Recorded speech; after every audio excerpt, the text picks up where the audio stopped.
स्वागत है आपका PR institute only success point में। चलिए आज हम बात करते हैं गोगी सरोजपाल के बारे में। आप में से ही नितिन जी ने हमें गोगी सरोजपाल को पढ़ने के लिए कहा था, तो हम स्वागत करते हैं उनका, धन्यवाद देते हैं उनको। और हम समय का सदुपयोग करते हुए चलिए शुरू करते हैं। गोगी सरोजपाल जो एक समकालीन चित्रकार है, उनके जीवन परिचय पर प्रकाश डालते हैं। तो यदि आपने हमारा चैनल अभी तक सब्सक्राइब नहीं किया है तो आप उसको सब्सक्राइब कर लेंगे, लाइक भी करेंगे और शेयर भी उसको करते रहेंगे और कमेंट भी करते रहेंगे। तो चलिए शुरू करते हैं गोगी सरोजपाल के बारे में, जो एक महिला चित्रकार है। तो इनका जन्म कब हुआ था?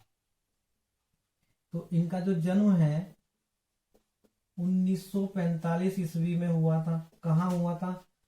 लखनऊ में हुआ था। ये कहाँ है? उत्तर प्रदेश में हुआ था। ठीक है। इनकी जो शिक्षा है वो कहाँ हुई थी? तो शिक्षा इनकी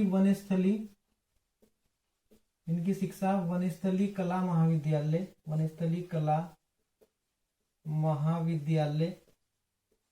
कहाँ हुई थी? राजस्थान में हुई थी। वनस्थली कला विद्यालय राजस्थान में हुई थी। और फिर इसके बाद जो है इन्होंने कॉलेज ऑफ आर्ट लखनऊ में भी शिक्षा प्राप्त की थी। और कॉलेज ऑफ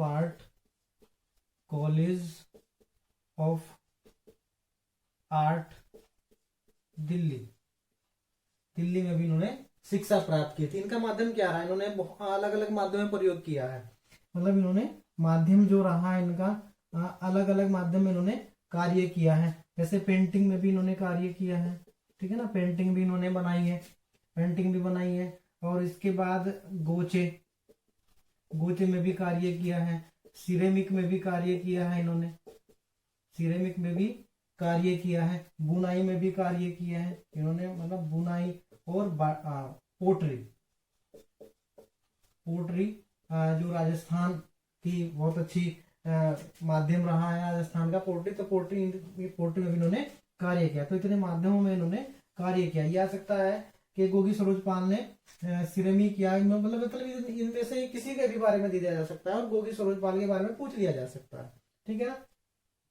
अब चित्रण विषय क्या रहा है? तो इस चित्रण विषय के लिए गोगी सरोजपाल जो है ना बहुत ही चर्चाओं में रही है।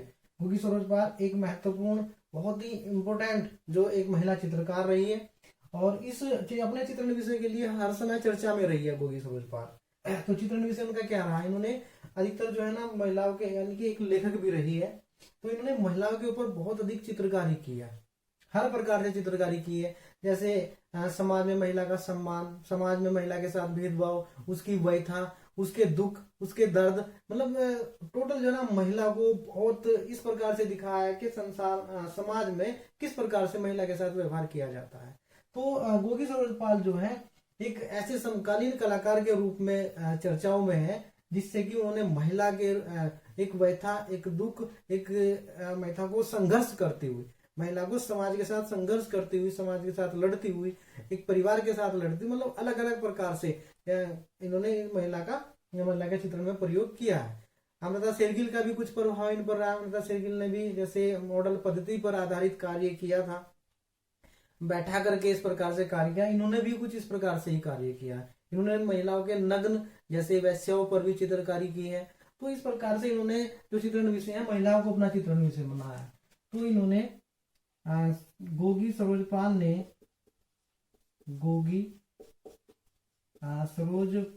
ने महिला की व्यथा, ठीक है ना, दुख, संघर्ष, समाज में महिला से भेदभाव,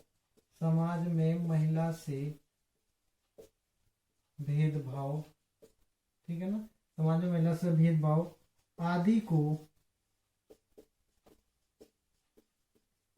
चित्रित किया है। ठीक है, आदि को चित्रित किया है। एक इनका कथन है, कथन नोट कर लीजिए आप, इनके विचार है। इन्होंने कहा था, इन्होंने अपनी प्रारंभिक कला के बारे में, यानी कि अपनी शुरुआती कला के बारे में इन्होंने कहा था, अपनी शुरुआती कला के बारे में, कला के बारे में कहा था। क्या कहा था कि संयोजन, संयोजन आदि तो बहुत सीखा, लेकिन कलाकार, कलाकार होते हुए, कलाकार होते हुए यह महसूस किया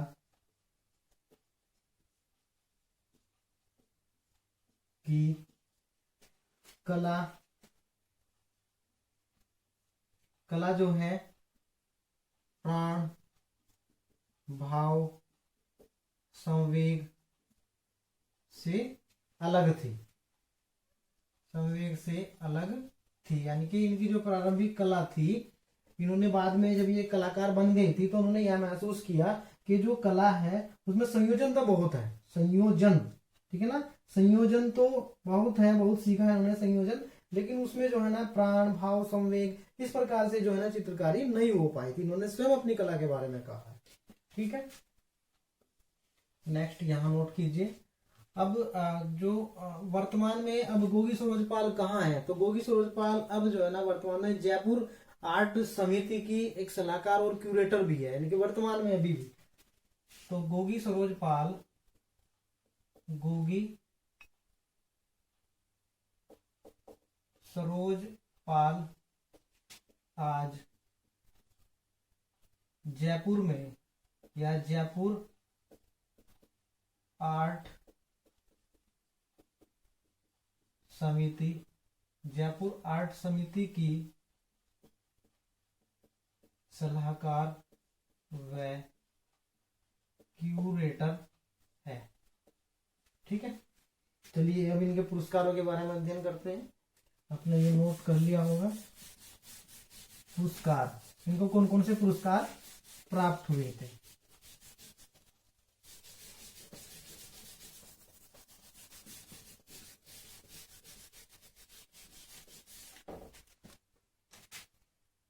चलिए पुरस्कार, ठीक है, तो 1978, 79 और 81 में ग्रुप आर्ट और Akhil Bharatiya graphic, Akhil Bharatiya graphic print प्रदर्शनी चंडीगढ़ और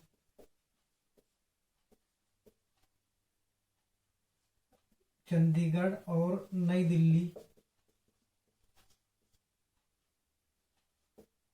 दिल्ली का पदक मिला। ठीक है, नेक्स्ट 1980 में इन्हें नई दिल्ली का संस्कृत, नई दिल्ली का संस्कृत पुरस्कार, संस्कृत पुरस्कार मिला।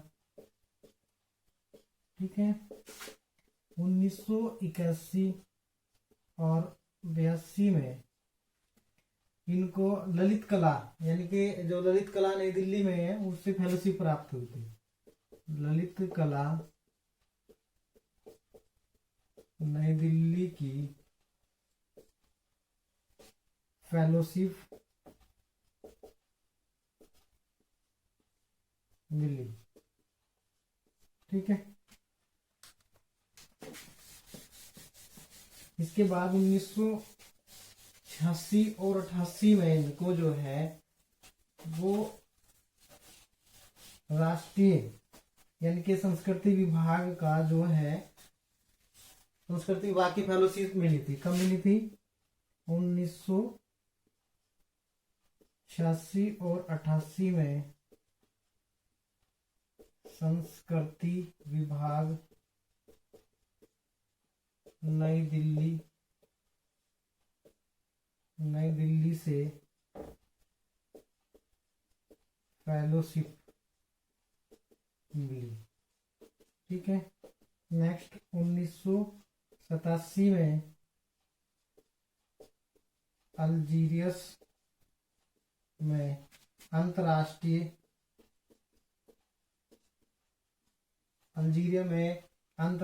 द्विवार्षिक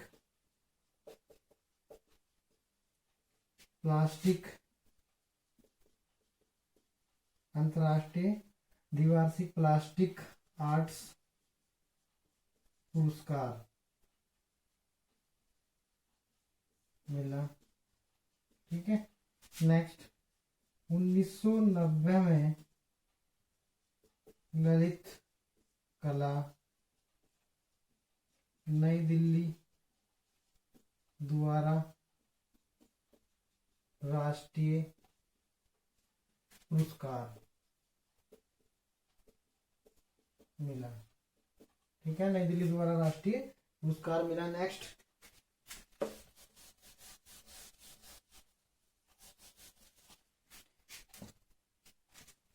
यहाँ नोट कर लीजिए आप। नेक्स्ट यूके में क्लीवलैंड ड्राइंग एविनियल यूके में क्लीवलैंड विएनियल